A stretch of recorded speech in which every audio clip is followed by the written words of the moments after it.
Hi అండి. ఈరోజు నేను మీ అందరికీ ఇడ్లీ మరియు దోశతో తినడానికి చాలా tasty and unique recipe share చేస్తున్నాను. 10 నిమిషాల్లో తయారైపోతుంది. చాలా రుచిగా ఉంటుంది.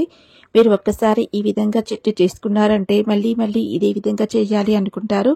ఒకటి కొబ్బరితో చేశాను, ఒకటి కొబ్బరి లేకుండా చేశాను. మరి దీన్ని ఏ విధంగా చేయాలో ఒకసారి ఈ వీడియోలో మొత్తం చూడండి, మీకు అర్థమవుతుంది. దీనికోసం నేను 5 మీడియం సైజు ఉల్లిపాయలు తీసుకున్నాను. వీటిని మీడియం సైజులో కట్ చేసుకోవాలి. ముందుగా అయితే 4 ఉల్లిపాయలు కట్ చేసుకుందాం. తర్వాత ఒకటి చిన్న చిన్న ముక్కలుగా కట్ చేసుకోవాలి.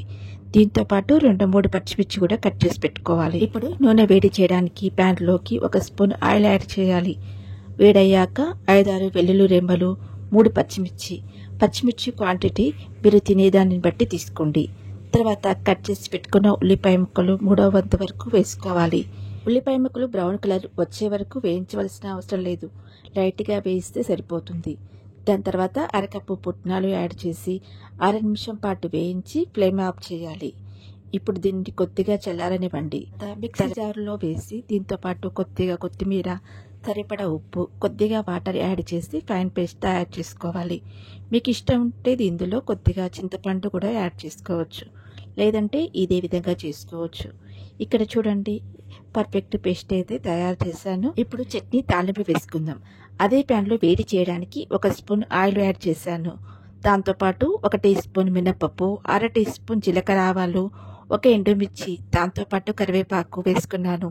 1 ఉల్లిపాయను చిన్న ముక్కలుగా కట్ చేసుకోవాలని చెప్పాను కదా, దానిని వేసుకుని ఎక్కువసేపు వేడి చేయకుండా లైట్ కలర్లోకి వచ్చే వరకు వేస్తే సరిపోతుంది. చేసి పెట్టుకున్న చట్నీ యాడ్ చేసి మిక్సీ జార్లోకి కొద్దిగా వాటర్ కలుపుకొని వేసుకుందాం. మనకు చట్నీ చిక్కగా కావాలా లేదా పలచగా కావాలి అనే దాన్ని బట్టి వాటర్ కలుపుకోవాలి. కానీ చట్నీ కొద్దిగా పలచగా ఉంటేనే బాగుంటుంది. నేను ఇక్కడ 2 గ్లాసు వాటర్ యాడ్ చేశాను. కన్సిస్టెన్సీ ఉండే విధంగా చూసుకుంటే సరిపోతుంది.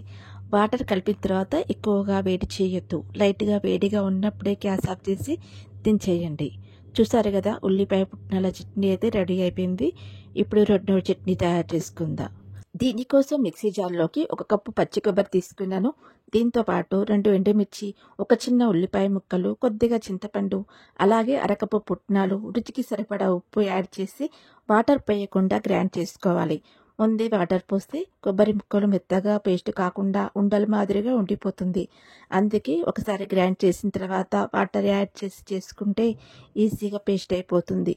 రెండవ చట్నీ కూడా రెడీ అయిపోయింది. సేమ్ ప్రాసెస్లో ప్యాన్లో వేడి చేయడానికి 1 టీ స్పూన్ ఆయిల్ యాడ్ చేయండి. దీంతోపాటు 1 టీ స్పూన్ మినపప్పు, 1 టీ స్పూన్ జీలకర్ర ఆవాలు, 1 ఎండుమిర్చి, కరివేపాకు, కట్ చేసి పెట్టుకున్న ఉల్లిపాయ ముక్కలు యాడ్ చేసి లైట్గా వేయించి ఇందులో ప్రిపేర్ చేసుకున్న చట్నీ యాడ్ చేసుకుందాం. చట్నీ చిక్కగా ఉండాలా పలచగా ఉండాలా అనే దాన్ని బట్టి వాటర్ ఇక్కడ 2 చట్నీలు సేమ్ కన్సిస్టెన్సీ ఉండేలా చూసుకున్నాను. ఇక్కడ కూడా వాటర్ యాడ్ చేశాక ఎక్కువసేపు వేడి చేయొద్దు, లైట్గా ఉన్నప్పుడే గ్యాస్ ఆఫ్ చేసి దించేయాలి. రెండవ చట్నీ కూడా రెడీ అయిపోయింది. 2 చట్నీలను బౌల్లోకి ట్రాన్స్ఫర్ చేసుకోవాలి. ఇప్పుడు వేడివేడిగా ఇడ్లీలు చేసేసుకుందాం. 2 చట్నీలకు ఉప్పును చెక్ చేసుకోండి, సరిపడా ఉప్పు వేసి కలుపుకోండి. ఇడ్లీ పిండిని నేను ముందు రోజు ప్రిపేర్ చేసి పెట్టుకున్నాను. నేను 1 గ్లాస్ మినపప్పుకి 3 గ్లాసులు ఇడ్లీ రవ్వ కలుపుకున్నాను. మినపప్పును మార్నింగ్ నానబెట్టి ఈవినింగ్ గ్రైండ్ చేసుకోవాలి. దాంతోపాటు రవ్వను కూడా 1 గంట పాటు నానబెట్టి తర్వాత 2 కలుపుకొని మూత పెట్టి పెట్టుకోవాలి. చూసారు కదా, ఇడ్లీ కూడా రెడీ అయిపోయింది. చాలా సాఫ్ట్గా ఉన్నాయి. ఈ 2 చట్నీలను ఈజీగా ప్రిపేర్ చేసుకోవచ్చు. వీటిని దోశలోకి కూడా తినొచ్చు. చాలా బాగుంటుంది టేస్ట్. తప్పకుండా ఒకసారి ట్రై చేయండి. మరి ఈరోజు రెసిపీ మీకు ఎలా అనిపించింది నాకు కామెంట్ చేయండి. మరి వీడియో నచ్చితే తప్పకుండా లైక్ చేయండి. కొత్త వాళ్ళైతే సబ్స్క్రైబ్ చేసుకోవడం మర్చిపోవద్దు. Thank you for watching.